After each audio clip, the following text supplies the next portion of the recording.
Prosím vás, dneska tady mám takový malý, krátký počítačový koutek. Tady píše paní, která si koupila program Manžel a má s ním problémy. Instalace programu Manžel a obrátila se na technickou podporu. Milá technická podporo, loni jsem aktualizovala program Milenec 5.0 na program Manžel 1.0 a zjistila jsem zpomalení celého procesu, zejména u aplikací Květiny 3.5, Šperky 2.0, které přitom v programu Milenec 5.0 fungovaly bezchybně.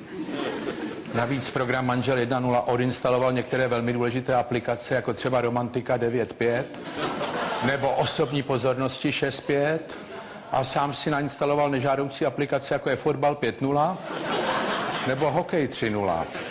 A také aplikace Rozhovor 8.0 je nefunkční a při spuštění aplikace Úklid 2.6 celý systém skolabuje. Zkusila jsem aplikaci Rejpání 5.3, abych tyto problémy odstranila, ale nepomohlo to, co mám dělat, zoufalá.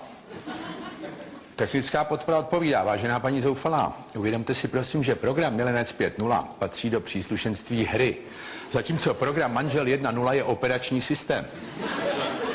A prosím, zadejte povel. Myslela jsem Země miluje s HTML a zkuste si stáhnout aplikaci Slzy 6.2 a také nezapomeňte aktualizovat aplikaci Vina 3.0. Program Manžel 1.0 by pak měl automaticky aktualizovat aplikace Sperky 2.0 a Květiny 3.5. Mějte však na paměti, že zneužívání výše uvedených aplikací může zapříčinit, že Manžel 1.0 se změní na program Podrážděné ticho 2.5 nebo Pivo 6.1. Pozor! Program Pivo 6.1 je velmi špatný program, který si sám instaluje aplikaci Prdění na hlas chrápání beta.